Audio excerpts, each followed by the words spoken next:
Question number 9. Which one of the following in Indian polity is an essential feature that indicates that it is federal in character? So it's a question which seeks which is federal in character. Option A, the independence of the judiciary is safeguarded. Yes, true. Let's keep that in mind. Let's keep it in mind. The Union Legislature has elected representatives from constituent units. Is that a matter of essential matter of federalism? Yes, we do have elected representatives from different constituent units in the Union Legislature. But just because it is there doesn't mean that the power can be shared. It is not necessary. We can have people from different parts. For example, in the Lok Sabha, people are chosen from different constituent units. Is that an essential feature of federalism? Not really. Let's keep. The Union Cabinet can have elected representatives from regional parties. No, that is also not a very essential feature of federalism. So we can remove that. The fundamental rights are enforceable by courts of law. Yes, that is good. That is a good point. It's a part of democracy. It's a part of constitution. All this is true, but is it an example of a federal feature? No. So if you look at it, the independence of the judiciary, because federalism is when we talk about separation of powers. The state, let's take the example of India. If you take the example of India, we have 3 lists. We have the union list, we have the concurrent list, we have the state list. So the power is split between these 3 lists. The union has its own power, the state has its own power, then there is also some powers in concurrent list. So if the union or if the state or if there is some kind of infringement upon each other, who decides it? Who decides it? Who decides, yes, this is wrong, this is not how it is supposed to happen? The constitution has clearly said this. Who maintains this federalism? It's the judiciary. The judiciary says this is against the constitution or this is okay with the constitution. It is the judiciary which is deciding, and therefore for the judiciary to be independent, only if the judiciary is independent they can do it. Therefore this independent judiciary is an essential feature of a federal constitution. So the answer for this question is the independence of the judiciary is safeguarded. The answer is option A for question number 9. I hope you all understood this. We'll go for our next question.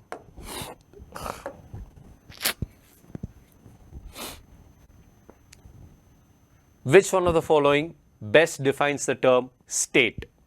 Okay, which one of the following best defines the term state?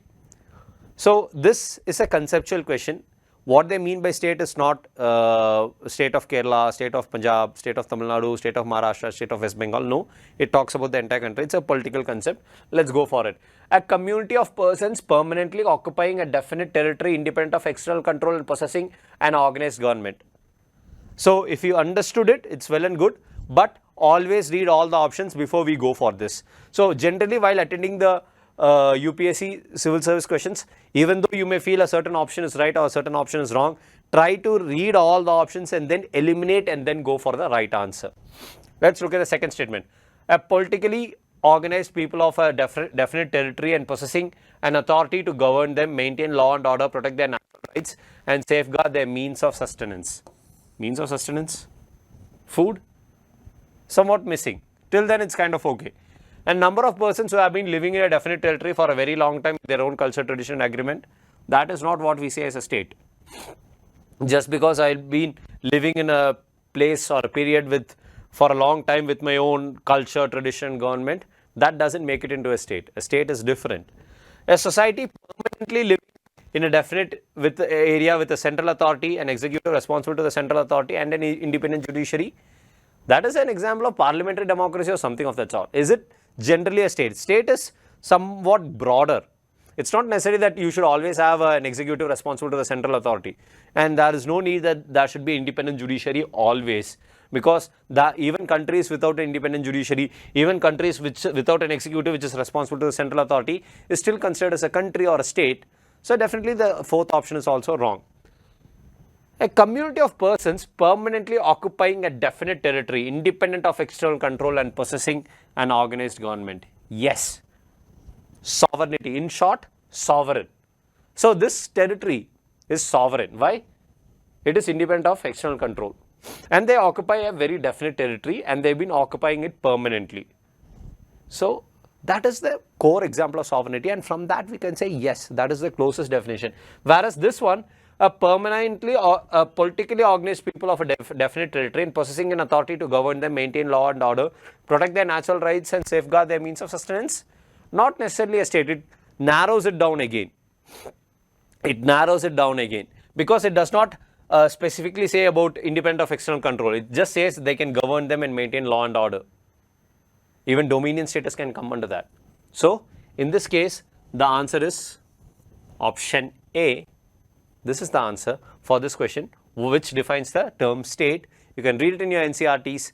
You can always refer to the YouTube videos. We have definitions of this. And this is a basic question taken from the NCRT. So please, whenever you are preparing for the civil services examination, especially the prelims part, read your NCRTs thoroughly. Next question. With reference to Indian judiciary, consider the following statements. Any retired judge of the Supreme Court of India can be called back to sit by the Chief Justice of India with prior permission of the President of India. Second statement, a High Court in India has the power to review its own judgment as the Supreme Court does. Which of the statements given above are correct? Option A, 1 only. Option B, 2 only. Option C, both 1 and 2. And option D, neither 1 nor 2. So, if you look at this, the second statement is right. Why? Because the High Court is also a court of record like the Supreme Court. It can review its own judgments. The term is court of, the High Court is also a court of record like the Supreme Court. So the second statement is right. Look at the first statement. Any retired judge of the Supreme Court of India can be called back to sit by the Chief Justice of India with prior permission of the President of India. That is, any retired judge of the Supreme Court can be called back by the Chief Justice of India with the prior permission of prior permission of the President of India. Yes, that is true. Yes, that is true. It's a basic part of your syllabus you will be learning with regards to judiciary, and yes, this first statement is also absolutely right. So the answer for question number 11 is option C, both 1 and 2. We'll go for the next question. Question number 12. With reference to India, consider the following statements. 1. There is only one citizenship and one domicile. 2. A citizen by birth can become the head of state. 3. A foreigner once granted citizenship cannot be deprived of it under any circumstances. Which of the statements given above are correct? 1 only, 2 only, 1 and 3, and D 2 and 3. Let's eliminate the statements which we feel are wrong. A citizen by birth only can become the head of state? No. You need to be a citizen. You need to be a citizen. There is no compulsion saying that a citizen by birth only can become the head of state. So, if you leave that, the second statement can be eliminated. You eliminate option B, you eliminate option D. You are left with option A, 1 only, and option C, 1 and 3. Let's look at the third statement. A foreigner once granted citizenship cannot be deprived of it under any circumstance. A foreigner who has been granted citizenship cannot be deprived of it? No. Citizenship can be deprived, can be terminated, can be renunciated. Again, it's a part of the citizenship. We've been learning it about it in our polity classes. So, in so simple that you can be deprived of your citizenship. So, the third statement is absolutely wrong. Even if you begin off from the third statement, you can say that you can remove option D and option C. Now you are left with option A and B. So, just either 1 is right or 2 is right. So, as part of our elimination, we already removed 2. But even if you haven't done it, if you realize it, there is only one citizenship and one domicile. Yes, that is absolutely right. A citizen by birth only can become the head of state? No, that's wrong. So, remove that. So, obviously the answer is option A, 1 only. Okay. I hope this question is clear. Question number 13. Which of the following factors constitutes the best safeguard of liberty in a liberal democracy? Talking about the safeguard of liberty. What safeguards liberty in a liberal democracy? So what we mean by liberal democracy? Where there is more emphasis on rights, where everyone is working for the welfare of the country, or more citizen oriented or welfare oriented. A committed judiciary, centralization of powers, elected government, separation of powers. So when you look at questions like this, it's all about the concept. Don't go for the first thing you see as right answer. No. Read all the options and try to understand what they mean by liberal democracy. What do you mean? What do you understand? Choose which is more apt, which is more right. We can definitely say option B is wrong. Centralization of powers is not a right answer. So we'll eliminate option B. What about a committed judiciary? We've heard about an independent judiciary. What about a committed judiciary? A committed judiciary is committed to the government. But a committed judiciary is not what we need. Because during the 70s, the decade of 70s in the 20th century, Indira Gandhi sought for a committed judiciary, and the judiciary said we cannot be committed, we will be rather independent because they are focused on the constitution, not towards the government. So a committed judiciary will always go in line with the government, and when the committed judiciary goes in line with the government, the liberal democracy, the safeguard of liberty can come down if the government is against it. If the government is against it, or the liberal democracy can come down because the judiciary is committed to the government and not to the idea of liberty or to the constitutional ideal. So it is definitely not a committed judiciary too. Elected government. Let's take elected government. Do you think an elected government is always the best safeguard for a liberal democracy, or is it separation of powers?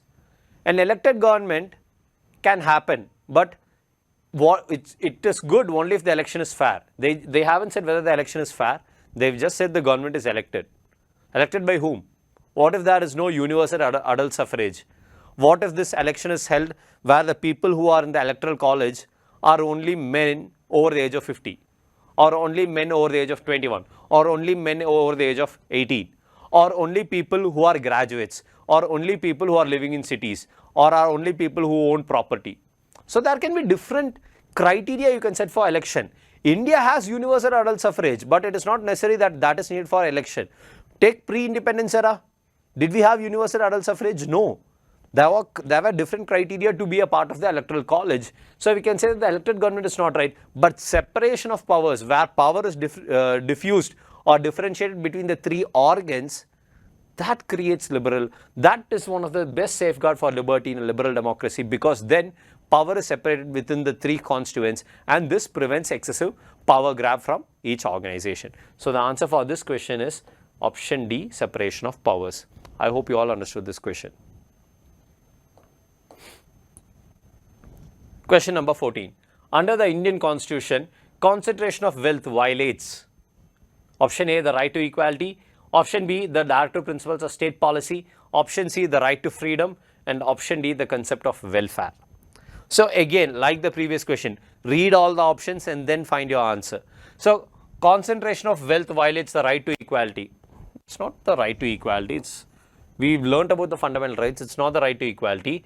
It's not about the right to freedom. Now the confusion is whether it's DPSP or concept of welfare.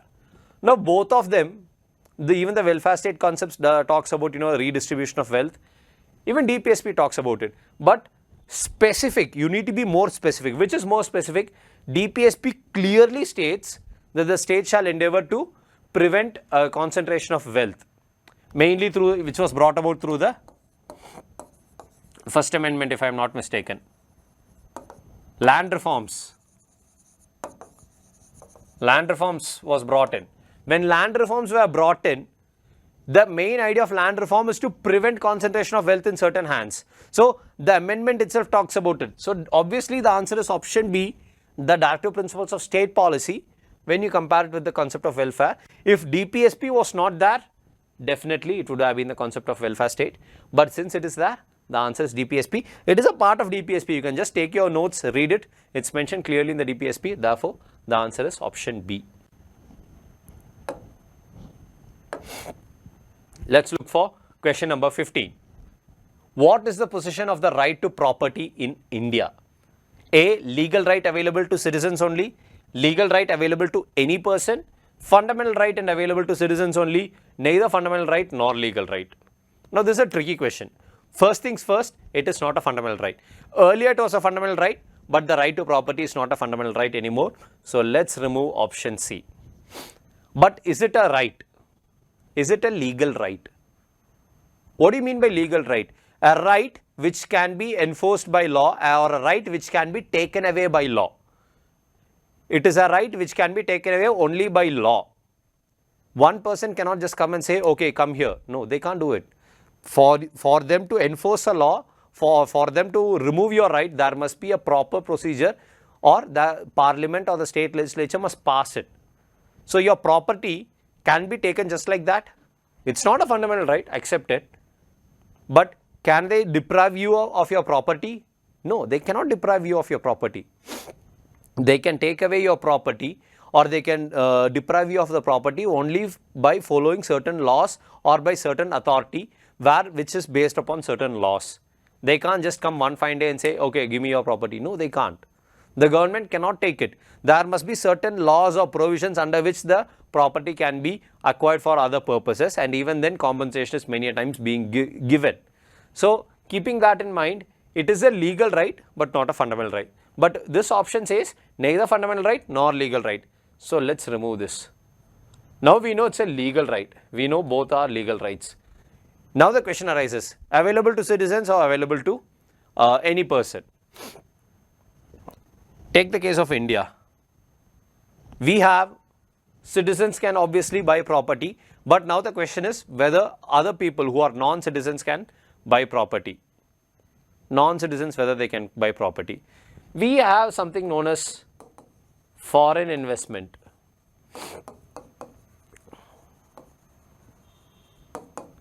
We have something known as foreign investment. So we have been trying to increase our rank in the ease of doing business. We've been trying to improve our rank in ease of doing business. So imagine you want to set up a shop. So imagine you are a person from Punjab, you want to set up a shop in Tamil Nadu. You come over there, you say like, I want to set up a shop. You want to start up a business. But imagine they are saying, no, we won't allow it. We won't allow you to buy land. You can, if you want, you can just buy, you can give the money to someone else, and that person, you can run the business, but the land is going to be in the name of that person. So creating such instances where you can't buy land would create fear in the mind of the businessmen or the business people. Why? Because now they have no guarantee that this asset will be held by them. At least otherwise they know that the land is theirs. So keeping this in mind, just having that common sense, obviously legal right has to be available to any person. A foreigner who wants to come and buy land for any business or something, yes, this legal right should be available. Legal right available to citizens only? No, it is available to citizens, but not only to citizens, but it is a legal right. Right to property is a legal right which is available to any person. Okay, so keeping this in mind, the answer for question number 15 is option B. We'll go for the next question. Question number 16. What was the exact constitutional status of India on 26th of January 1950? It's talking with regards to constitution. So this is the Republic Day. I hope you all know that. So 26th Jan 1950, Republic Day. What was the exact constitutional status? Were we a democratic republic? Yes, we were. Were we a sovereign democratic republic? Yes, that is also right. A sovereign secular democratic republic? No. Why? Secular was not there. A sovereign socialist secular democratic republic? No. These two options are wrong. Why? These two came around with the 42nd Constitutional Amendment Act. 42nd Constitutional Amendment Act brought in secular socialist terms within this is part of the preamble. Everything is part of the preamble. All these are part of the preamble. So India was a democratic republic, yes, but India was a sovereign democratic republic. Just keep the preamble in mind, you got the answer. The answer for this question is option B. India was a sovereign democratic republic on 26th of Jan 1950. Okay. India became a sovereign socialist secular democratic republic once the 42nd Amendment was passed. Okay. So we'll go for the next question. Constitutional government means. What does constitutional government mean? A government which follows the constitution. That is a simple concept, but let's look at the options. A representative government of a nation with federal structure. Okay. A government whose head enjoys nominal powers. Not very clear. A government whose head enjoys nominal powers. I think the options have been repeated, sorry. A government limited by the terms of the constitution. We can say these two options can be removed. Let's look at these two, the remaining. A representative government of a nation with federal structure. Is it necessary a constitution should have a federal structure? We can create a constitution which has a unitary structure. We can create a constitution like that. But a government limited by the terms of the constitution. When a constitutional government is created, it works within the ambit of the constitution, and when it works within the ambit of the constitution, this government is limited by the terms of the constitution. It cannot work beyond the constitution. It has to work within the limits imposed upon the government by the constitution. So keeping that in mind, option D is the right answer, not option A. So the answer for this question is option D. With this, we are ending the session. We've discussed all the previous year questions for we've discussed the 2021 polity questions, and I hope you all have a better understanding of it. So put your comments down below, and if you have any queries, feel free to contact us on the number. With this is CB Joy signing off. Everybody have a nice day. Thank you. Amrita IAS Academy.